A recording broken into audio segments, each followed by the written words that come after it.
우리 시동생은 집안에서 소문난 짐승이었습니다. 남다른 신체 조건 때문에 여자들이 줄을 섰지만 누구 하나 감당하지 못하고 도망갔죠. 그런데 그 거대한 비밀을 제 동서가 탐내기 시작했습니다. 형님, 도련님, 거기 정말 괴물인가요?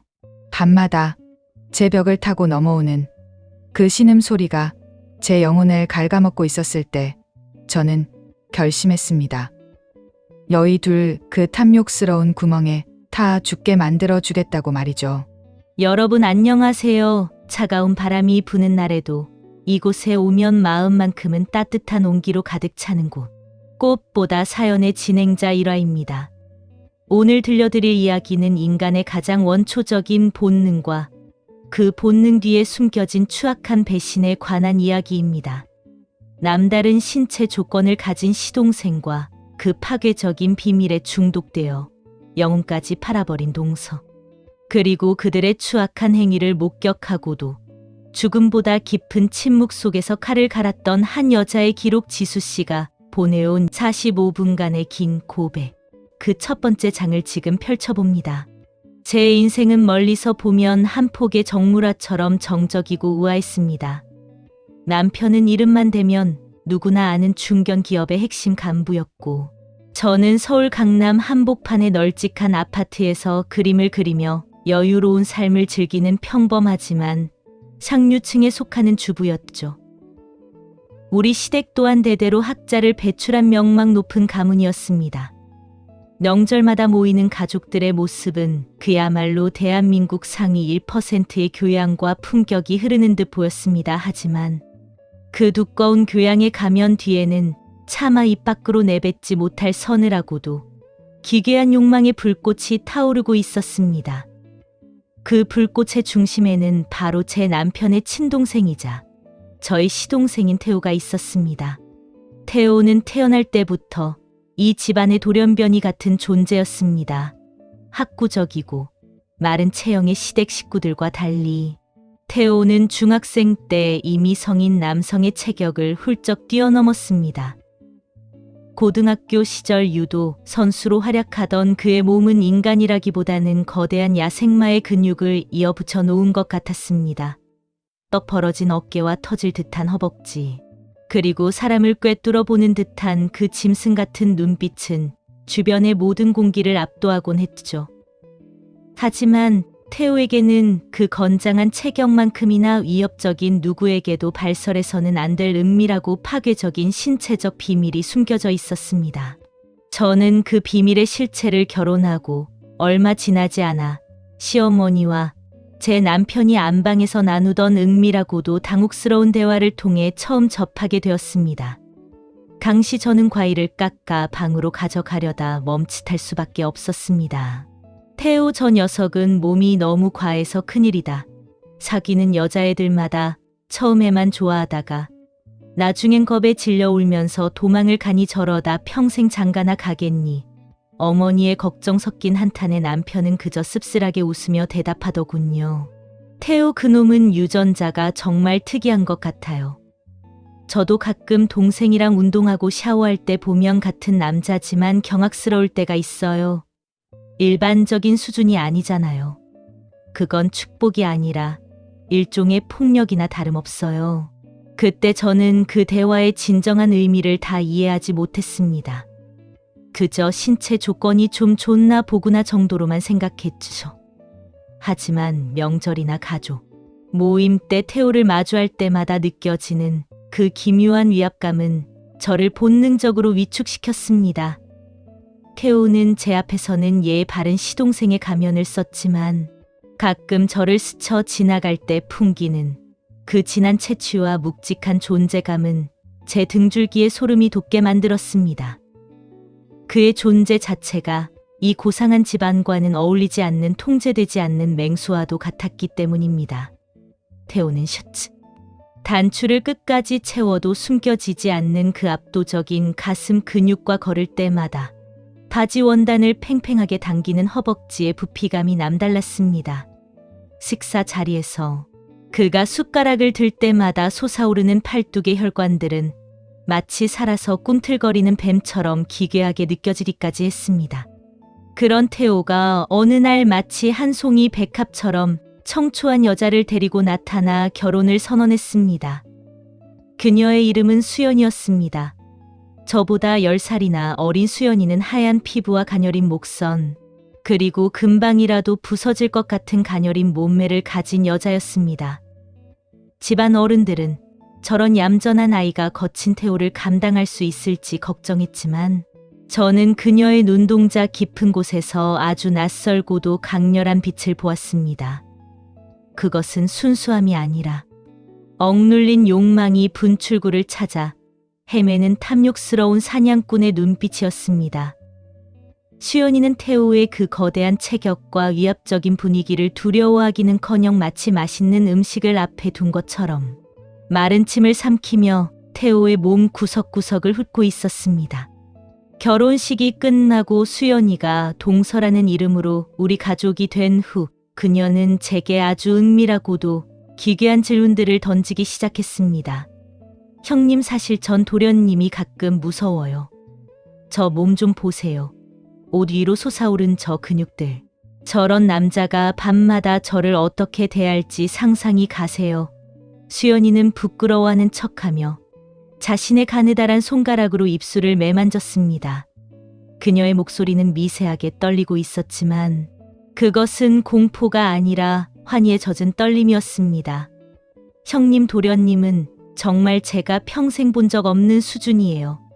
사람이 아니라 어떤 거대한 무기를 몸에 품고 있는 것 같아요. 전 요즘 매일 밤 제가 살아있다는 걸 느껴요. 아니, 매일 밤 죽었다가 다시 태어나는 기분이에요. 수연이는 말을 마친 뒤 제 반응을 살피듯 가늘게 눈을 떴습니다. 그녀의 숨결은 뜨거웠고 무언가 금지된 정보를 공유한다는 사실 자체에 흥분하고 있는 것이 분명했습니다. 수연이의 노골적인 발언에 저는 당황하여 고개를 돌렸습니다. 하지만 그녀는 멈춘지 않았습니다. 형님, 혹시 아주버님도 도련님처럼 그렇게 거대하신가요? 도련님이 그러더라고요. 우리 집안 내력이라고 형님도 저처럼 매일 밤 비명을 지르며 지내시는지 궁금해서요. 수연이의 그 질문은 명백한 선을 넘는 것이었습니다. 그녀의 눈빛은 이제 저를 조롱하고 있었습니다. 자신은 태호라는 맹수의 그 파괴적인 힘을 온몸으로 받아내고 있는 선택받은 여자라는 자부심, 그리고 평범한 제 남편과 사는 저를 시시한 여자로 취급하는 그 오만함이 그녀의 일그러진 미소 속에 가득했습니다. 수연이는 커피잔을 만지작거리며 덧붙였습니다. 처음엔 정말 병원이라도 가야 하나 싶었어요. 하혈을 할 정도로 몸이 찢어지는 것 같았거든요. 근데 그 고통이 지나고 나면 이상하게 온몸의 감각이 깨어나더라고요. 형님은 아마 평생 죽었다 깨어나도 모르실 감각일 거예요. 수연이는 시댁 모임이 있을 때마다 보란듯이 태호의 허벅지나 팔뚝을 노골적으로 쓰다듬었습니다. 태호는 그런 수연이의 손길을 즐기며 제 남편이 자리를 비울 때면 저를 향해 묘한 미소를 지어 보이곤 했습니다. 마치 형수는 이런 맘 모르지라고 묻는 듯한 비열한 눈빛이었습니다. 두 사람 사이의 공기는 늘 팽팽하게 부풀어 오른 풍선 같았습니다. 언제 어디서 터져도 이상하지 않을 광기 어린 성적 긴장감이 집안 전체를 감돌고 있었죠. 수연이는 제게 다가와 언니처럼 따르겠다며 각종 영양제와 명품 선물을 건넸지만 저는 느낄 수 있었습니다. 그 선물을 건네는 그녀의 손길에는 저를 향한 동정이 아니라 제가 가진 평온한 일상을 비웃는 차가운 경멸이 담겨 있다는 것을요. 명절날 주방에서 전을 부칠 때도 수연이는 제 귀에 대고 속삭였습니다. 형님, 태호 씨가 어제는 제 허리를 두 손으로 움켜쥐었는데 손자국이 그대로 남았지. 뭐예요? 힘이 너무 좋아서 가끔은 제가 장난감처럼 느껴져요. 어느 날 수연이는 제게 자신의 목과 어깨에 남은 시퍼런 멍 자국들을 슬쩍 보여주었습니다. 형님, 어제 도련님이 너무 흥분해서 절 부수어 버릴 뻔했어요. 의사 선생님이 당분간 조심하라고 하더라고요. 안쪽이 좀 파열됐다나 봐요. 호호, 근데 전 그 통증이 없으면 잠이 안 와요. 태호 씨의 그 압도적인 무게감이 제 몸을 짓누를 때 전 비로소 제가 완전해지는 것 같거든요. 수연이의 그 말은 더 이상 부부 사이의 은밀한 대화가 아니었습니다. 그것은 일종의 중독이었고 그 중독은 서서히 그녀의 이성을 마비시키고 있었습니다. 태호 역시 수연이라는 먹잇감을 통해 자신의 뒤틀린 신체적 우월감을 만끽하고 있었습니다. 태호는 가족 식사 자리에서도 수연이의 입가에 묻은 음식을 닦아주며 저를 빤히 쳐다보았습니다. 그 손가락의 움직임 하나하나가 마치 저를 도발하는 행위처럼 느껴졌고 제 남편은 그저 동생 부부의 금슬이 좋다며 허허 웃고만 있었습니다. 저는 그 무지한 웃음을 보며 가슴 한구석이 서늘하게 식어가는 것을 느꼈습니다. 이 기괴하고 소름 끼치는 전조 현상들은 우리 가문의 자존심이자 휴식처인 강원도 깊은 산속의 별장에서 마침내 추악한 실체를 드러내게 됩니다. 달빛조차 구름 뒤로 숨어버린 그 서늘한 여름밤, 저는 잠이 오지 않아 거실로 내려왔습니다. 별장의 거실은 어둠 속에 잠겨 있었고 오직 벽난로에서 타다 남은 장작이 내는 타닥거리는 소리만이 정막을 깨고 있었습니다. 저는 시원한 물 한 잔을 마시고 다시 방으로 올라가려던 참이었습니다. 그런데 복도 끝 금기된 방에서 흘러나오는 그 소리를 듣게 됩니다. 그것은 평범한 인간의 신음 소리가 아니었습니다. 보통의 극점에서 터져나오는 단명과 포식자가 먹잇감을 찢어발길 때 내는 거친 숨소리가 뒤섞인 지옥의 교향곡이었습니다. 저는 홀린 듯 그 소리를 따라 발걸음을 옮겼습니다. 한 걸음 한 걸음 다가갈 때마다 심장 박동은 고막을 때릴 듯 커졌고 손끝은 차갑게 얼어붙었습니다. 소리는 태호와 수연이의 방 문틈 사이로 새어나오고 있었습니다. 문은 완전히 닫혀 있지 않았고 그 틈으로 새어나오는 희미한 스탠드 조명이 복도의 어둠을 가늘게 가르고 있었습니다. 저는 숨을 멈추고 그 틈 사이로 눈을 가져다 댔습니다. 그 순간 제가 마주한 것은 인간의 탈을 쓴 두 마리 짐승의 난교 그 자체였습니다. 태호는 상의를 벗어던진 채 등 근육을 성난 파도처럼 출렁이며 수연이를 압박하고 있었습니다. 그의 거대한 등 위로는 땀방울이 흘러내리고 있었고 수연이의 가느다란 다리는 태호의 허리를 감싸 안은 채 허공에서 경련하고 있었습니다. 제가 더 충격을 받은 것은 수연이의 표정이었습니다. 그녀는 눈을 뒤로 젖힌 채 입을 벌리고 소리 없는 비명을 지르고 있었습니다. 그것은 고통에 의한 것인지 아니면 상상을 초월하는 쾌락에 의한 것인지 분간할 수 없었지만 한 가지 확실한 것은 그녀가 지금 이 순간 태호의 그 거대한 존재에 완전히 압도당해 영혼을 잃어버렸다는 사실이었습니다. 태호의 거친 호흡이 방 안의 공기를 뜨겁게 달구고 있었고 두 사람의 살결이 마찰하며 내는 둔탁한 소리는 고요한 별장의 밤을 갈기갈기 찢어놓고 있었습니다. 저는 그 자리에서 돌처럼 굳어버렸습니다. 제 시동생과 제 동서가 시부모님이 바로 옆방에서 주무시고 계시는 이 집안의 성소와도 같은 별장에서 이런 추악한 짓을 벌리고 있다니 제 머릿속은 하얗게 비워졌고 오직 눈앞에 적나라한 육체의 향연만이 망막에 화인처럼 박혔습니다. 태호는 수연이의 목덜미를 물어뜯을 듯 입술을 가져다 대며 낮게 으르렁거렸습니다. 어때, 형이랑 할 때보다 훨씬 좋지? 넌 이런 거 없으면 못 살잖아, 안 그래? 태호의 비열한 목소리가 제 고막을 찔렀습니다. 그러자 수연이는 태호의 팔뚝을 손톱으로 긁으며 흐릿한 목소리로 대답했습니다. 학, 맞아요. 당신이 최고야. 이 괴물 같은 거 제발 더 세게 날 죽여줘. 수연이의 고백은 제가 가졌던 신락 같은 믿음마저 산산조각 냈습니다. 두 사람은 단순히 실수로 눈이 맞은 것이 아니었습니다. 처음부터 서로의 탐욕을 알아본 포식자들이었고 제 남편과 저는 그들의 욕망을 가리기 위한 배경막에 불과했던 것입니다. 저는 그 자리에 주저앉아 입을 틀어막았습니다. 눈물이 뺨을 타고 흘렀지만 그것은 슬픔이라기보다 인간에 대한 지독한 혐오와 경멸의 눈물이었습니다. 드디어 운명의 날이 밝았습니다. 별장의 차가운 복도 바닥에 주저앉은 제 온몸은 제어할 수 없을 만큼 덜덜 떨리고 있었습니다. 문틈 사이로 쏟아져 나오던 그 기괴한 조명과 인간의 것이라고는 믿기지 않던 짐승들의 교성. 저는 제 귀를 막고 싶었지만 오히려 신경은 더욱 날카롭게 곤두서 그들의 추악한 대화 한마디 한마디를 칼날처럼 심장에 새기고 있었습니다. 자기는 정말 형님한테 미안하지도 않아?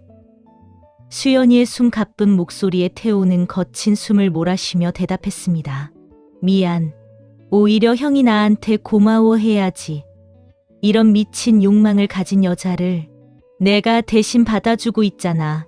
형 같은 선비 타입이 너 같은 괴물을 감당이나 하겠어. 너도 알잖아. 내 신체 조건 아니면 넌 이미 말라 죽었을 거라는 거. 그들의 대화는 저를 더욱 깊은 나락으로 밀어넣었습니다. 단순히 몸을 섞는 배신을 넘어 제 남편의 인격과 우리 가문의 고결함을 밑바닥까지 조롱하고 있었으니까요. 저는 그 자리에서 당장 문을 박차고 들어가 그들의 얼굴에 침을 뱉고 싶었습니다. 하지만 저는 본능적으로 깨달았습니다. 지금 여기서 감정적으로 대응해봤자 저들은 오히려 뻔뻔하게 나올 것이고 저는 그저 상처받은 피해자로 남을 뿐이라는 것을요. 저는 이를 악물고 일어섰습니다. 그리고 어둠 속에서 조용히 제 방으로 돌아왔습니다. 침대에 누웠지만 방금 본 장면이 망막 위에 화인처럼 박혀 떠나지 않았습니다.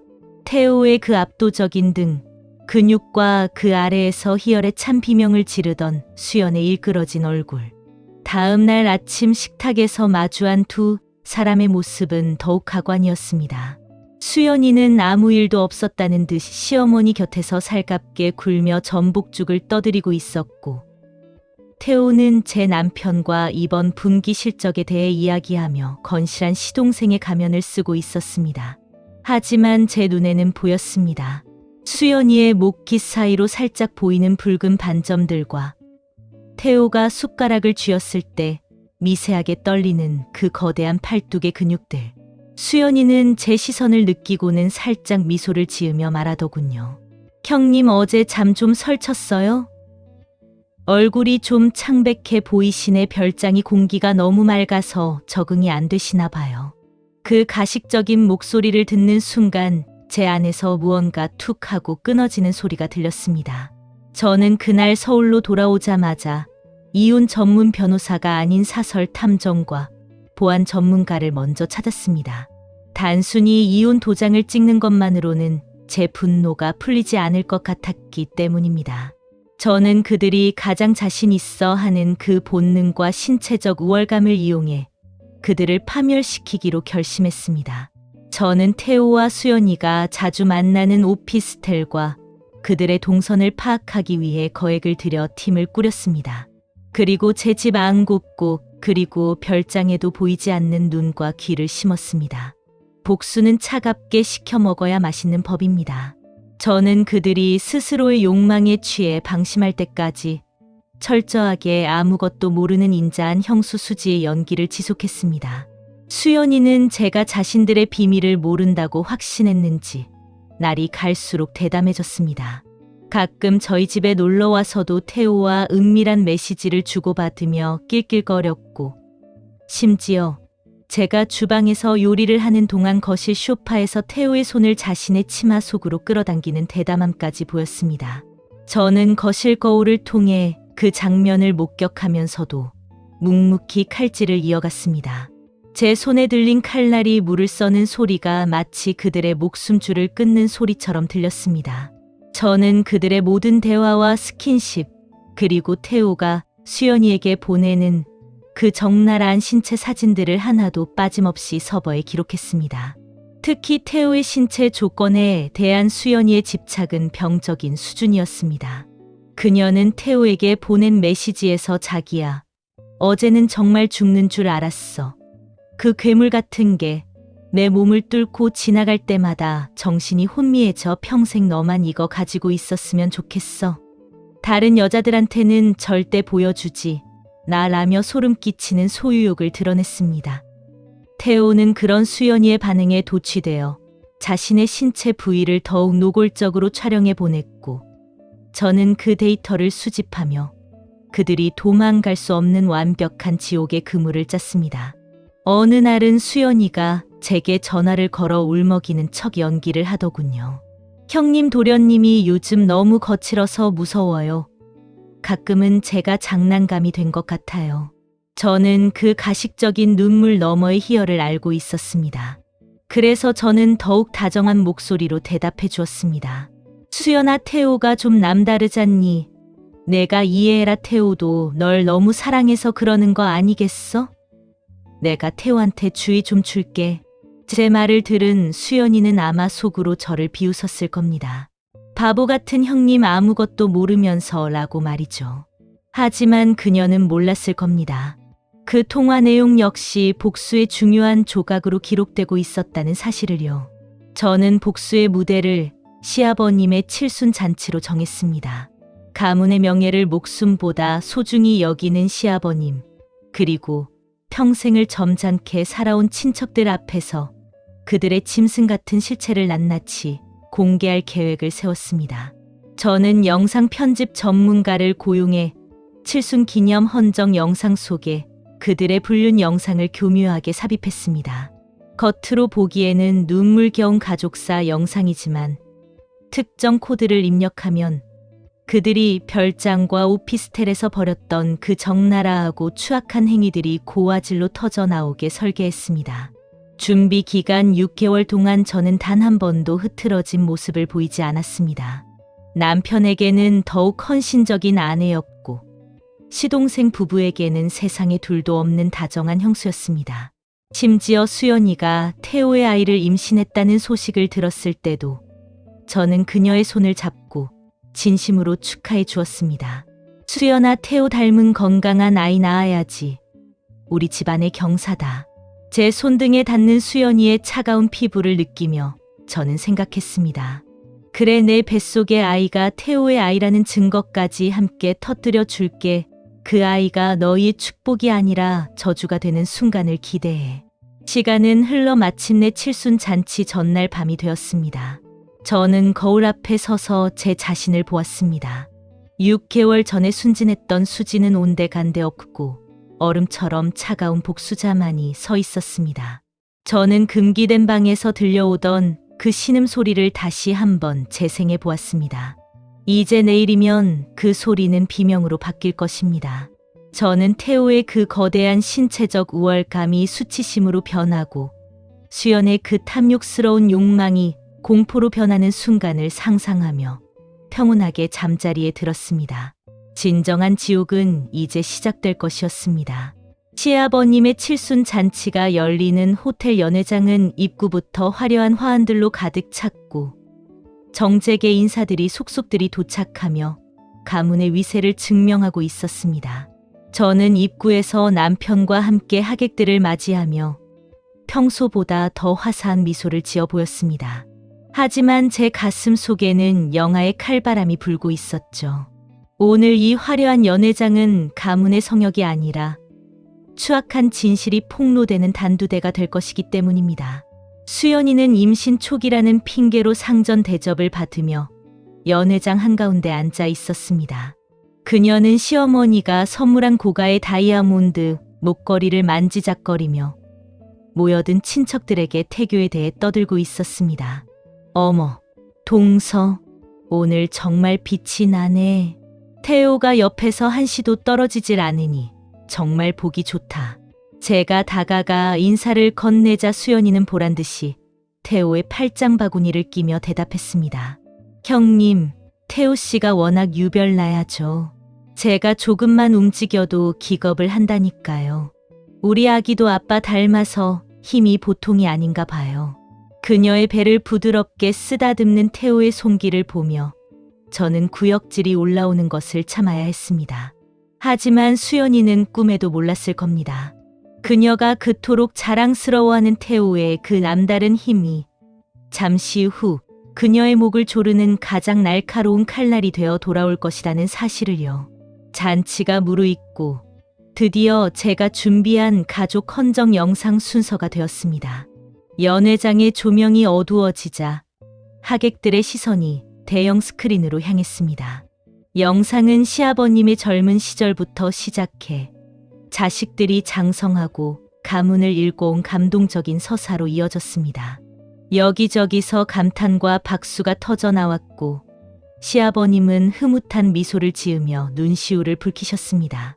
수연이와 태호 역시 자신들의 결혼 사진이 나오자 서로의 손을 꼭 잡으며 연극 같은 감동에 젖어들었습니다. 저는 스태프 박스 뒤에서 시계를 확인했습니다. 영상이 15분을 지나갈 무렵 저는 미리 설정해둔 마스터 코드를 입력했습니다.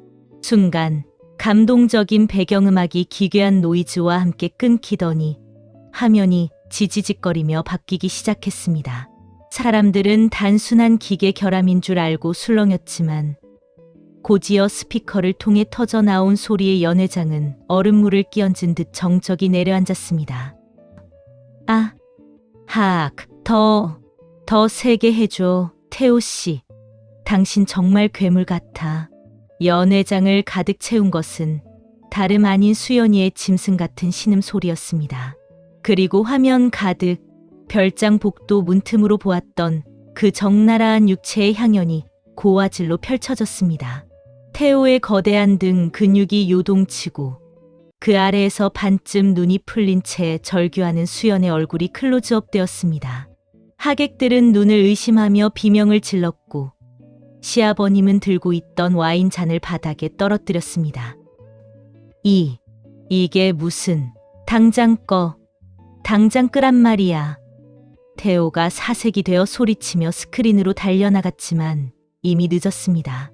영상은 오피스텔 엘리베이터에서 두 사람이 미래를 즐기며 나누던 대화로 이어졌습니다. 형님은 바보야. 당신 같은 진짜 남자를 옆에 두고도 그 시시한 형이랑 사는 게 불쌍해. 수연이의 그 비열한 목소리가 호텔 연회장 구석구석을 찔렀습니다. 수연이는 얼굴이 종이장처럼 하얗게 질린 채 자리에 주저앉았고 시어머니는 뒷목을 잡고 쓰러지셨습니다. 저는 그 아수라장 한가운데서 차갑게 미소 지으며 마이크를 잡았습니다. 아버님, 죄송합니다. 헌정 영상에 불순물이 좀 섞였네요. 하지만 가문의 명예를 위해 이 진실만큼은 아버님이 꼭 아셔야 했습니다. 우리 집안의 자랑스러운 시동생과 제가 친동생처럼 아꼈던 동서의 뜨거운 사랑 이야기를요. 제 목소리는 낮고 침착했지만 연회장에 모인 모든 사람의 심장에 비수처럼 꽂혔습니다. 태호는 짐승처럼 으르렁거리며 저에게 달려들려 했지만 제가 미리 대기시켜둔 보안 요원들에 의해 제압당했습니다. 수연이는 바닥을 기며 시어머니의 바짓가랑이를 붙잡고 울부짖었습니다. 어머니, 아니에요. 저건 조작된 거예요. 형님이 저를 모함하려고 만든 가짜 영상이라고요. 하지만 그때 화면은 수연이가 산부인과에서 태호와 함께 찍은 초음파 사진과 태호의 유전자와 아이의 일치율을 분석한 감정서로 바뀌었습니다. 수연이의 입이 단번에 다물어졌습니다. 연회장은 이제 거대한 무덤과 같았습니다. 평생을 고결하게 살아왔다고 자부하던 시아버님은 차마 고개를 들지 못한 채 부들부들 떨고 계셨고 제 남편은 믿을 수 없다는 듯 태호를 바라보며 절규했습니다. 태호야, 내가 어떻게 나한테 이럴 수 있어. 남편의 절규는 공허하게 흩어졌습니다. 저는 그 광경을 보며 가슴 속 깊은 곳에서 올라오는 차가운 희열을 느꼈습니다. 너희들의 그 거대한 욕망이 너희들을 태워 죽일 불길이 되어 돌아온 기분이 어떠니? 저는 가방에서 미리 준비한 이혼 서류와 재산 분할 합의서를 꺼내 남편 앞에 놓았습니다. 당신도 이제 선택해. 이 추악한 핏줄들과 함께 침몰할지, 아니면 최소한의 인간다운 자존심이라도 지킬지. 남편은 넋이 나간 표정으로 서류를 바라보았고, 저는 뒤도 돌아보지 않고 연회장을 빠져나왔습니다. 등 뒤로 들려오는 수연의 처절한 비명과 태호의 고함 소리가 마치 승전가처럼 들려왔습니다. 하지만 이것은 시작일 뿐입니다. 사회적 매장보다 더 잔혹한 지옥이 그들을 기다리고 있었으니까요. 여러분, 오늘 들려드린 수지 씨의 긴 고백 어떻게 들으셨나요? 인간의 본능은 강력하지만 그 본능이 이성과 도덕의 고삐를 벗어나는 순간 그것은 인간을 태워 죽이는 불꽃이 됩니다. 하지만 제 복수는 이제 막 걸음마를 뗐을 뿐입니다. 그들이 가졌던 화려한 배경과 가문의 권위라는 성벽이 무너졌으니 이제 남은 것은 성벽 아래로 추락한 그들의 살점이 낱낱이 뜯겨나가는 과정을 지켜보는 일입니다. 저는 운전대를 잡은 손에 힘을 주었습니다. 100미러에 비친 제 눈동자는 일종의 광기마저 서려 있었지만 정신은 그 어느 때보다 맑았습니다.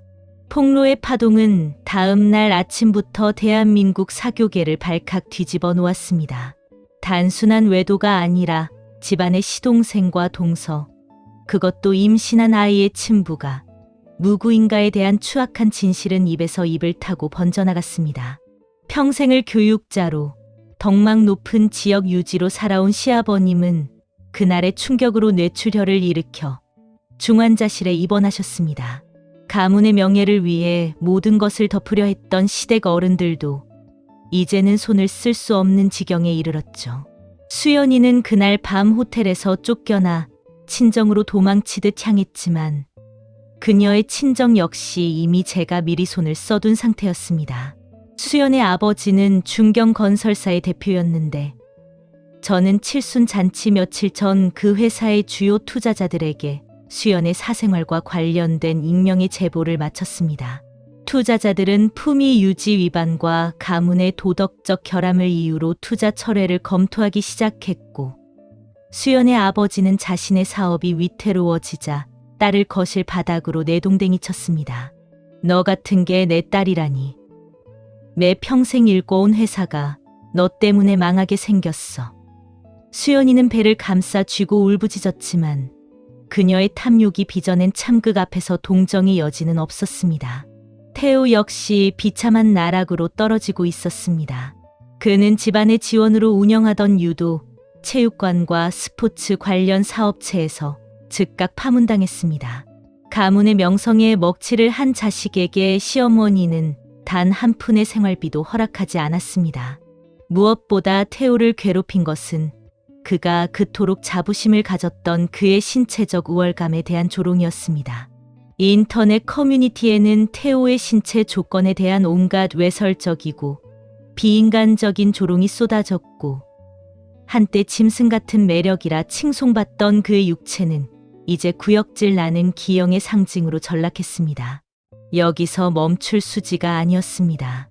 저는 태우가 운동선수 시절 경기력 향상을 위해 불법적인 약물을 복용했다는 정황을 포착하고 이를 검찰에 제보했습니다. 태우의 그 압도적인 근육과 신체 조건이 단순히 유전적인 축복이 아니라 뒤틀린 욕망이 빚어낸 인공적인 산물이었다는 사실까지 세상에 알려야 했으니까요. 태우는 성추문뿐만 아니라 마약류 관리법 위반 혐의로 조사를 받게 되었고 수사관들 앞에서 자신의 신체 부위를 검사받아야 하는 치욕을 겪었습니다. 그는 한때 포식자처럼 저를 내려다보던 그 눈빛을 잃고 유치장의 차가운 바닥에서 짐승처럼 울부짖었습니다. 하지만 수연이는 여전히 도끼가 빠지지 않았습니다. 그녀는 제게 전화를 걸어 미친 듯이 웃으며 소리쳤습니다. 형님, 당신이 이긴 것 같지? 내 뱃속엔 아직 태우 씨의 아이가 있어. 이 아이가 태어나면 아버님도 아주버님도 결국 나를 받아줄 수밖에 없을 거야. 이건 당신이 절대 가질 수 없는 태우 씨의 핏줄이라고. 수연의 목소리는 광기에 젖어 있었습니다.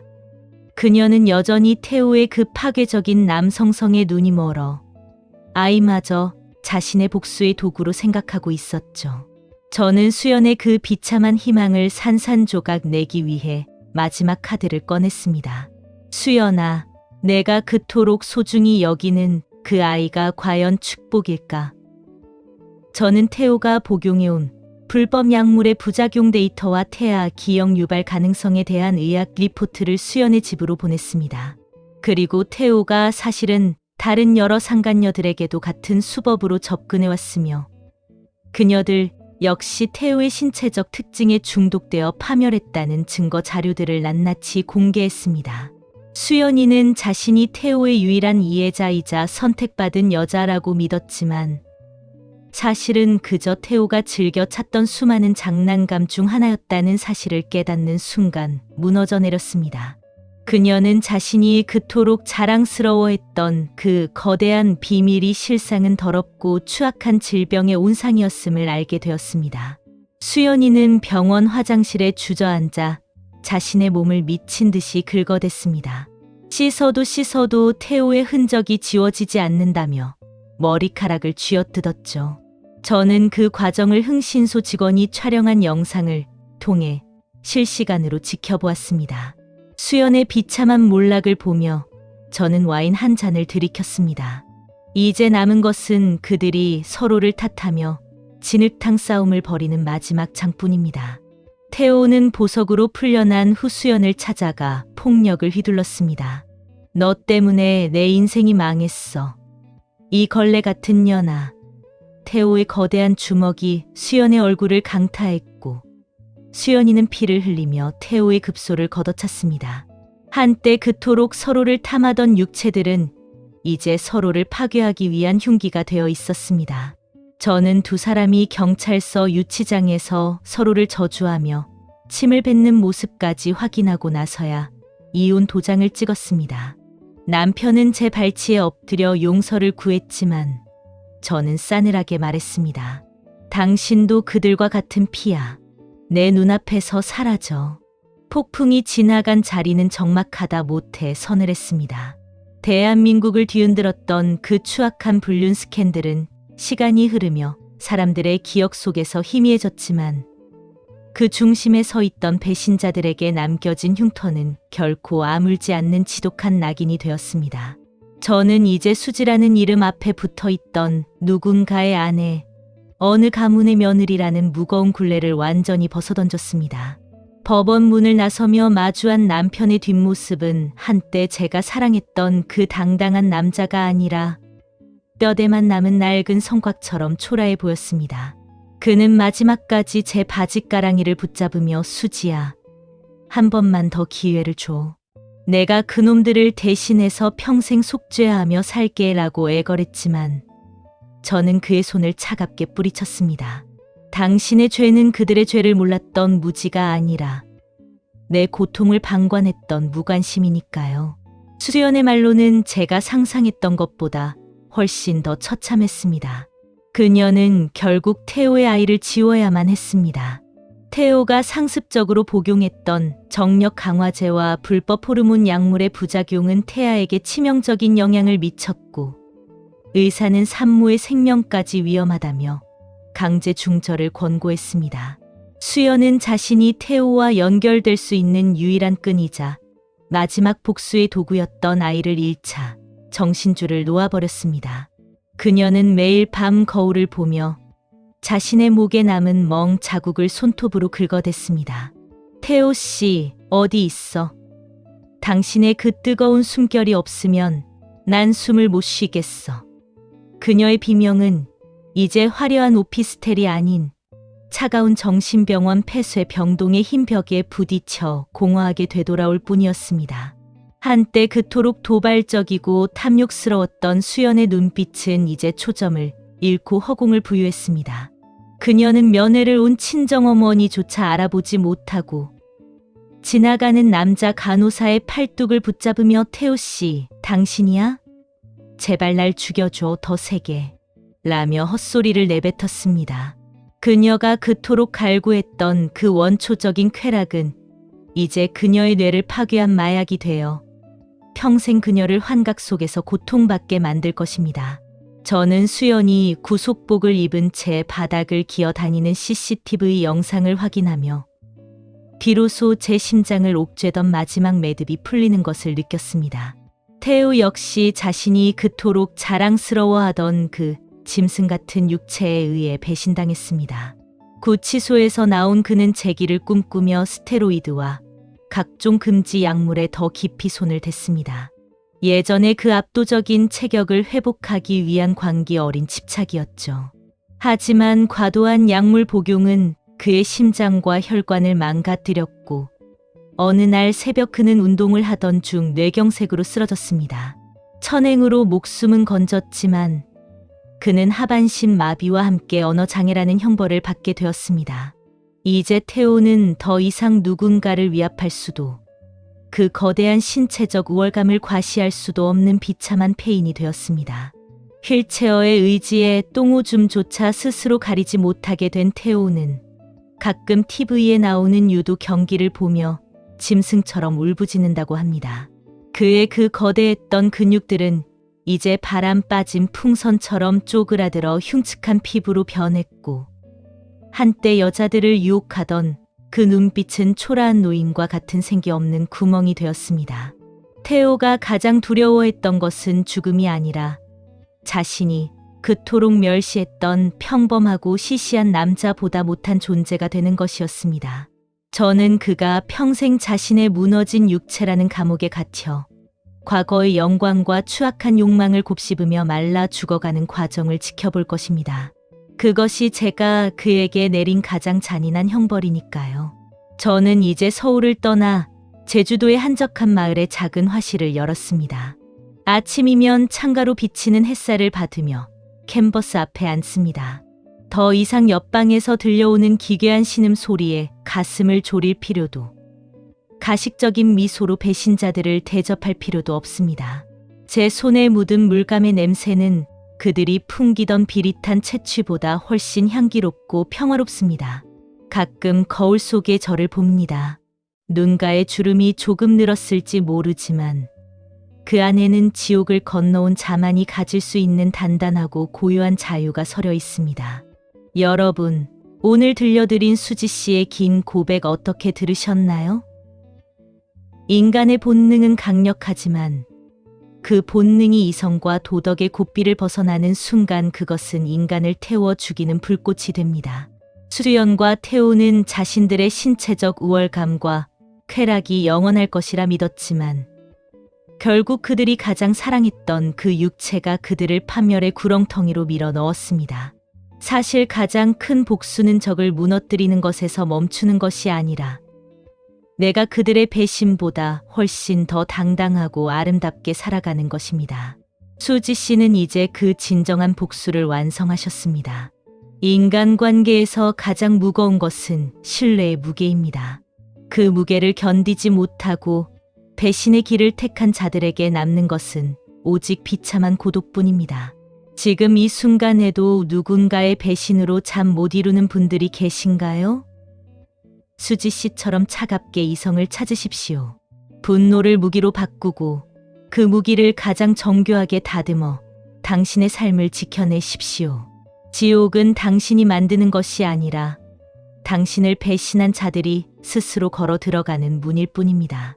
꽃보다 사연, 오늘 준비한 처절한 복수극은 여기까지입니다. 긴 시간 동안 수지 씨의 고통과 승리를 함께 지켜봐 주신 여러분께 깊은 감사를 드립니다. 여러분의 삶에는 배신의 쓴맛 대신 정직한 땀방울이 만들어낸 달콤한 평화만이 가득하시길 진심으로 빕니다. 지금까지 저는 여러분의 다정한 이웃 성우이라였습니다. 고맙습니다. 그리고 진심으로 당신의 새로운 시작을 사랑합니다.